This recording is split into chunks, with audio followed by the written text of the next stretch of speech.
Nancy Thompson Learning Commons is an intellectual and culture center of Kean University. The goal of NTLC is to provide a collaborative and engaging environment. Our center point is our students. Librarians provide research and educational support that will help them in their journey at Kean University. Oftentimes there will be a student that will come in and they'll have no idea where to go.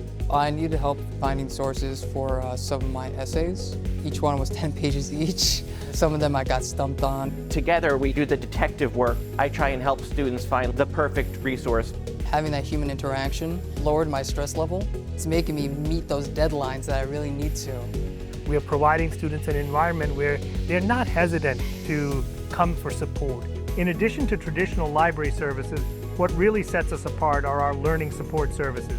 The Nancy Thompson Learning Commons provides public speaking, writing help, and subject tutoring. So of course a lot of our students are freshmen that come in because the adjustment from high school to college is really challenging. I needed help with an essay just to gather my ideas, and I had a session with one of the instructors and they were very helpful.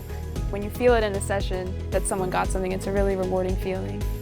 It was just an experience of learning more about writing and just encouraging me to become a better student overall.